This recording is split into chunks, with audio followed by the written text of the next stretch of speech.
the ultimate luxury is to not have your data collected. That will be very difficult. Your data is going to be collected no matter what. So it's your job to stay out of dependence on programs that are going to require your data. Trees sink their fruiting to the sun. European beech trees, more than 1,500 kilometers apart, all drop their fruit at the same time, and it coincides with the summer solstice. In the article, they refer to it as a grand synchronization, and everything I'm talking about in these forecasts is that. So a gene-edited arboreal rice crop, CRISPR-edited to be fungus-resistant, was destroyed by vandals. And a team of researchers are developing a new type of leather made from fungi. It's produced by growing reishi or pink oyster mushrooms on a substrate. Current versions are still delicate, but researchers envision a future where this competes with classical cow leather and plastic vegan leather. And they're going to need it because in Denmark, they started imposing the first carbon tax on livestock, and it costs $100 a cow. Meta's Threads has expanded its Fediverse functionality, so now you can see replies on different platforms like Mastodon. And also this week, earlier, like before the Meta headline, TechCrunch came out with an article saying, "Welcome to the Fediverse." So the Fediverse is the metaverse.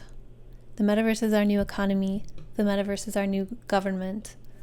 It's the Fediverse. Also this week from Scientific American, a headline saying, "Meditation alters our consciousness and sense of self almost as much as relentless media consumption via personalized algorithms on social media, which is the metaverse, which is our new economy and our new government, does." Researchers are exploring the potential synergy of advanced meditation practice techniques with psychedelics in order to treat depression, but they do talk about like a deeper sense of wellness. And also there's an eye towards innovative technologies for enhanced mental health interventions. So that's like they're like meditation headsets that will tell you about your brain waves.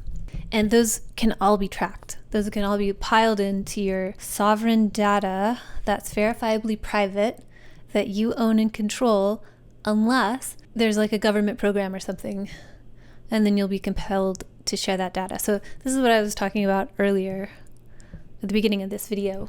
It's your job to be aware of all these things and the trap that's closing in.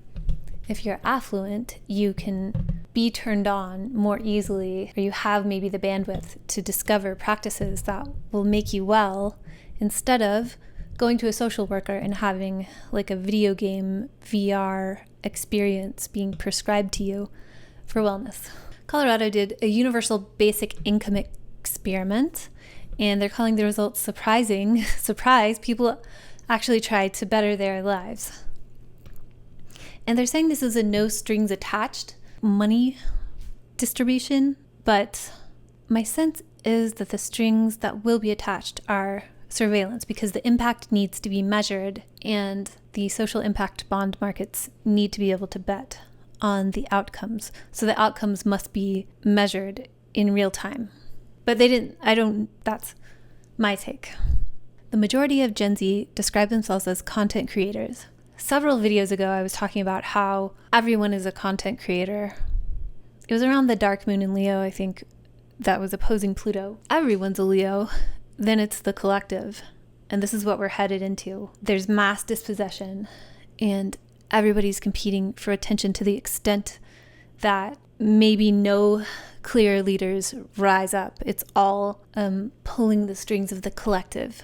And your ability to do that is what gets you maybe the leadership position, not so much the inner light of yourself.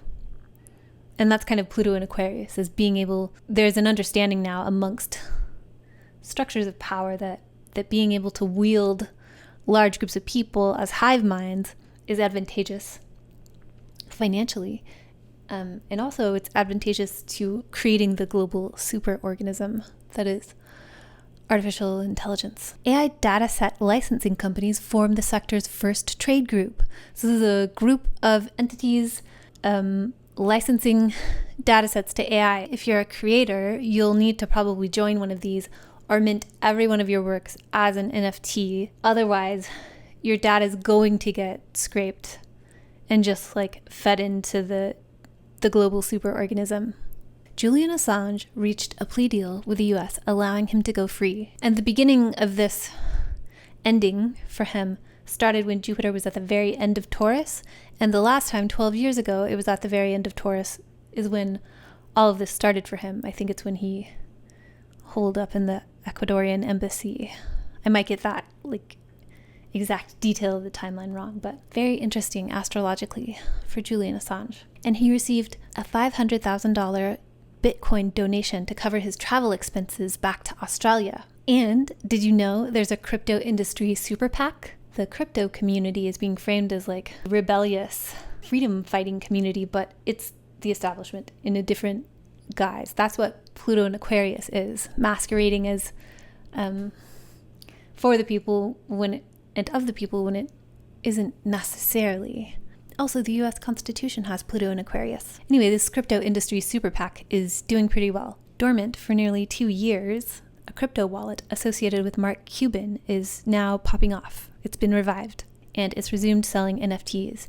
And as I've been saying, NFTs are the future of property law. If you're in any way involved in property law, and NFTs are not on your radar, they should be. And also, if you own anything, a house, a car, a work of art that you made or that you bought, that's what NFTs are for. They're not just silly JPEGs. So Mark Cuban's thing came out when they were silly JPEGs. It shut down, and now it's serious again. It's because it's property law. Mr. Cuban recognizes this, I'm sure. I'm just going to read this summary I made for myself. The SEC is suing Consensus, developer of MetaMask, alleging that the wallet swap and staking features constitute unregistered securities services. MetaMask is the biggest purveyor of digital IDs. It's how you'll access anything Web3 moving forward. And what Web3 is things built on blockchain that you need a digital ID to access.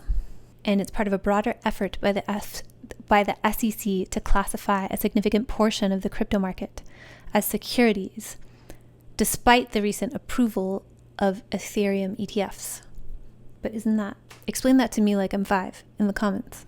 Consensus, the owner of MetaMask, disputes these claims and says that SEC is doing overreach. They're overreaching. And MetaMask is a software interface, and it is not under the jurisdiction of the SEC. But this is an interesting gray area because your identity, MetaMask, is also a wallet solution, MetaMask, and it's for the swapping and exchanging of badges, tokens, stickers, credentials. All these things are monies now, and they're all subject to fluctuations in value. And nobody's going to want to pay taxes on things that they own. So it's getting into interesting territory. There's a Robert F. Kennedy keynote speech at Consensus, spelled differently, the CoinDesk crypto convention, where he talks about this, like crypto being classified as securities versus assets and being taxed on things that you shouldn't be taxed on. It's very interesting, but he's here to usher in this narrative of blockchain and digital wallets and ubiquitous sensing, although he's not talking about that, in my opinion.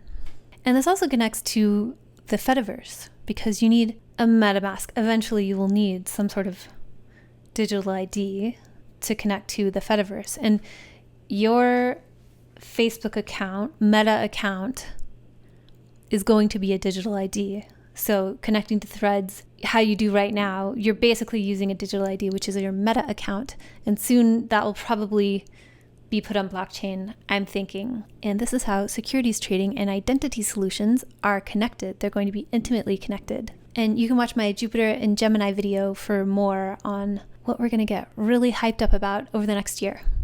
The shopping app Temu is spying on you.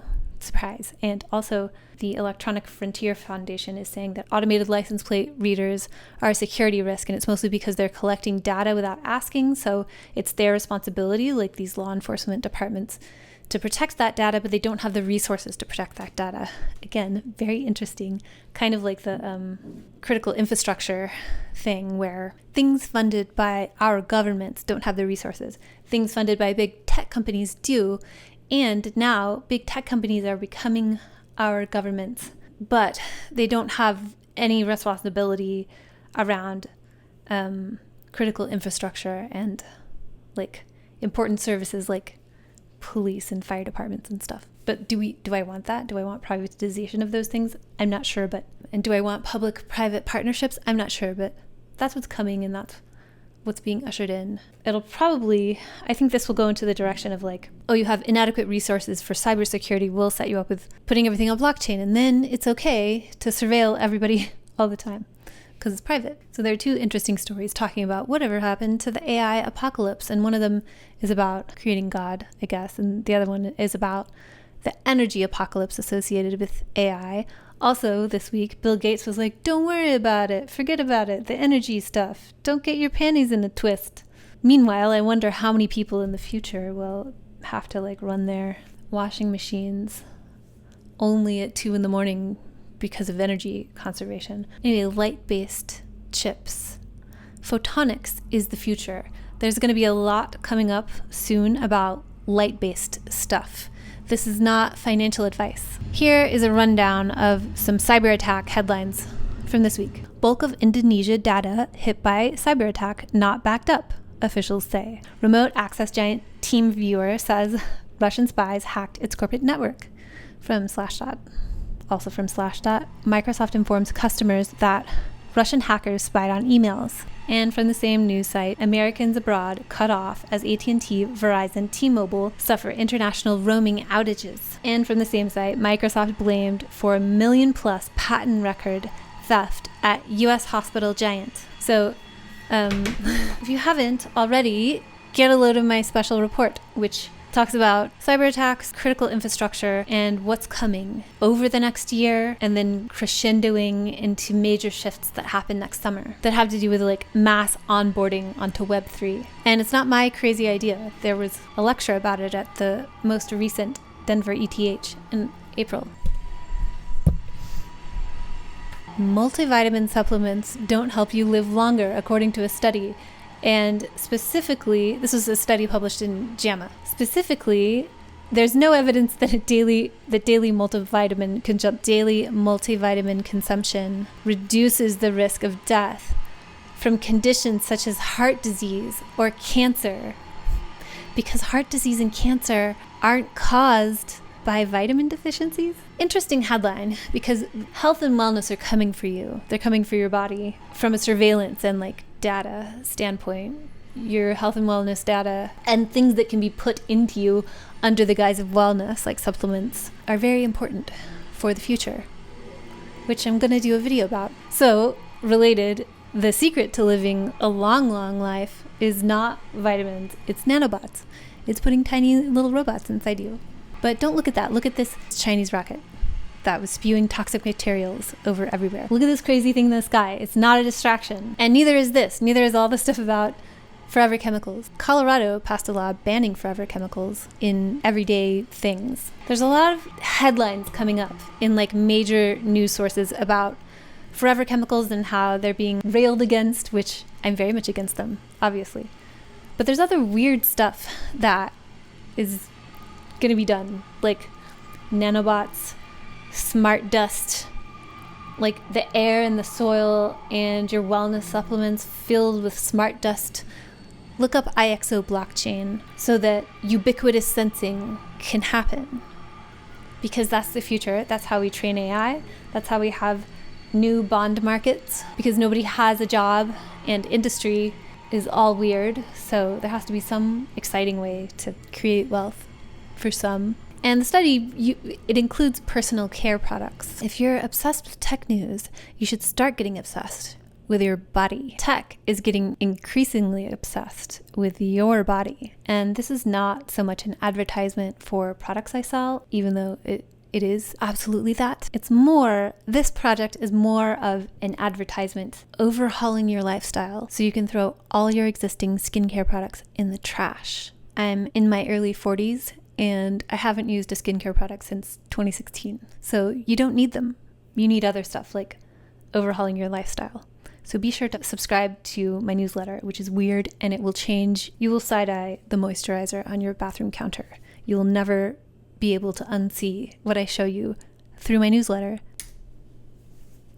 This week, we have the dark moon in Cancer, and Monday is sort of foreshadowing for July 15th, like later in the month. July 15th is when in the morning Mars conjoins Uranus, explosive, especially in Taurus. The last time it happened was 2 years ago. So on Monday the moon conjoins Mars, and that's a bit of foreshadowing. And then also the moon, it sextiles Venus and Saturn from Taurus, which I think is going to be useful. And I'll talk a little more about the upcoming Venus-Saturn trine, because that happens later in the week, but Monday is foreshadowing for that, for the end of Tuesday. So Monday is sort of like a part of Tuesday. They're kind of like a unit. And Tuesday, first thing in the morning, the moon conjoins Uranus. So again, Monday and Tuesday, foreshadowing for July 15th. So pay attention and calm down. Also, Tuesday is a couple of big shifts. So we have Neptune stationing retrograde and Mercury trining Neptune. And then Mercury goes into Leo and the moon goes into Gemini. So the first part of Tuesday is very like floating nebulously, and Neptune is stationing, and when outer planets station, that marks an intensification of what they're all about. And the main thing that Neptune is mostly about is the distinction between what is real and what is not real, and how that distinction is blurred. So you can't really tell if there even is a distinction. And Mercury doesn't really combine well with that, but it's a trine, so it can be very imaginative. It can be fanciful and sensitive. There's this show called Wunderschözen in the early 2000s, and it was like a fake kid show, and there was a segment where a kid was just singing like imagination like over and over again. And that reminds me of the beginning of Tuesday. So it's a good time to like go to a concert or experience some sort of art or make some sort of art. Not so good for like working on your Excel spreadsheet unless it's like very artistic and avant-garde. And the moon, activator of the zodiac, while Mercury is trining Neptune, which is stationing retrograde, the moon's next aspect is a sextile with Neptune. And then the moon moves into Gemini, where there's a big shift. And then the moon sextiles Mercury. The moon is pinging everything. This Mercury, Neptune stationing will be pretty powerful on Tuesday and probably Monday as well. And then also, at the end of the day on Tuesday, Venus, so this is applying to Monday and Tuesday, because on Monday, remember, the moon sextiled Saturn and Venus. Venus trines Saturn. And while any connection to Saturn is going to be serious, it's a trine, and the moon is not technically a benefic, but the moon can be good for the most part. Like, it's our life and our bodies. So I see this Venus trine Saturn. It's serious, but it's enjoyable, and it's like it could be healthy. And Venus in this part of Cancer has to do with like who's in your inner circle and who isn't. Saturn is like in Pisces, especially in this part of Pisces, is like the cell junction. It's like, it's a membrane, it's a boundary, but it's permeable sometimes for the right things. And so I kind of think of like, this is like social, it's about boundaries, and Saturn can exclude, and Venus can like either keep someone in their lives or make sure that they are out and stayed out. So I think of like this Venus trine Saturn is like, you're at a party, it's a nice party of close friends, but there's like a random person there, and you're like, and who invited you again? It's like there's a crasher, like a wedding crasher, or like someone crashing the party, and it's like, and you are? Why are you here? So there's a little bit of like in-between worldness in this concern over like boundaries and bonds. And also on Tuesday, the moon early on Wednesday is going to conjoin Jupiter. So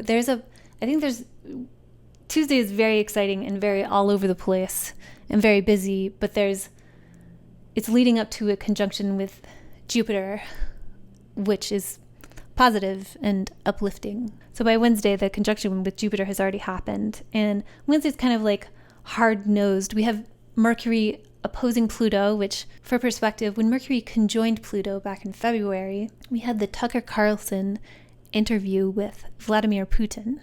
So maybe something about that story comes up or something along those lines. It's like Mercury, the messenger, is conferring with great power during the conjunction, and now there's like an opposition. And the moon also squares Saturn in the evening. So Wednesday is like heavy duty. Thursday is a little more relaxed. So if there's a day that you can plan to relax, that should be Thursday. The moon squares Neptune, and then the moon moves into Cancer. So it's like there's some friction against like Neptune's very relaxed vibe. And remember, Neptune is stationing, so there's a lot of intensity around this like otherworldliness. It's like a vague, spiritual, compassionate, neither here nor there-ness.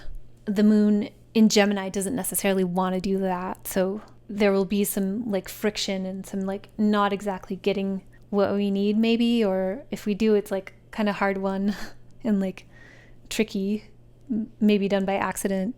And then the moon moves into Cancer, where we kind of submit to the more emotional, laid back, relaxed, comfortable vibe, because the moon is left Gemini, where it is just chatty and wants to connect and wants to go outside and smoke a cigarette with all the friends and have a conversation and talk with its hands. So by Thursday afternoon, the moon won't want to do that. We won't want to do that as much. And on Friday, Mars sextiles Saturn. And this is the opening sextile of the Mars-Saturn cycle, which began April 10th. That's when Mars conjoined Saturn in Pisces. So now Mars in Taurus, in detriment, is sextiling Saturn in Pisces. So there's something about like Mars's slow burn and like the momentum that's been building. Hopefully you're not trying to start something, you're just rolling with some momentum. It's able to like make something real. So think about something you may have started around April 10th, especially if Mars or Saturn is activated for you natally or like by profection. And it's also the dark moon in Cancer. So lunations in astrology, it's every month, every half month we have this like waxing and waning, but there's also a 6-month cycle. And the last full moon in Cancer was December 26th, 2023. So right around Christmas, there was a culmination of something, and now all that energy has been expended and we get to start again. And this will ramp up to the next full moon in Cancer, which is January 13th, 2025. So think about what, according to your rising sign, where the signs of Cancer and Capricorn are in your chart. And what does the sign of Cancer mean in your chart? What house is that? And how are you starting again with some theme or project? And also, where's the moon in your chart? Because it'll have to do with that also. And this also connects back to that Venus trine Saturn, the like healthy, serious, comfortable boundaries. Who invited you again? Like all of that around getting our needs met and having our like lighted house, our little like Thomas Kincaid house that's safe, like the boundaries that keep us safe, and getting our needs met in a lasting way. It's like a foundation. Pile all that into whatever house the sign of Cancer is for you. And remember that we take care of ourselves so we can give to others. So there's not just like, us being like healthy and empowered. It's us having enough so that we can host guests and give of ourselves to the world. Saturday is busy and can be productive before 2 p.m. Pacific time when the moon sextiles Uranus. So be careful and be mindful. We have the moon trining Saturn and sextiling Mars. So there's a little echo of that Mars sextile Saturn. That was on Friday.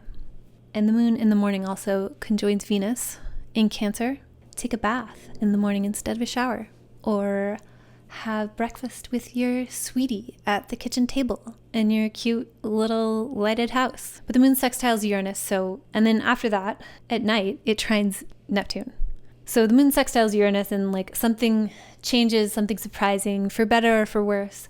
And the vibe slowly moves into a more like Neptunian, relaxed. Again, Neptune is stationing, so Neptune's pretty loud this week and last week. But then right after that, the moon moves into Leo and it opposes Pluto. This is still Saturday. So Saturday has a lot going on. Saturday and Tuesday are busy. If you're trying to chill on Thursday. If you have a lot of plans of your own, Saturday and Tuesday, just know that you might get some wrenches thrown in. There might be other busyness that you weren't expecting. Just like give yourself a break.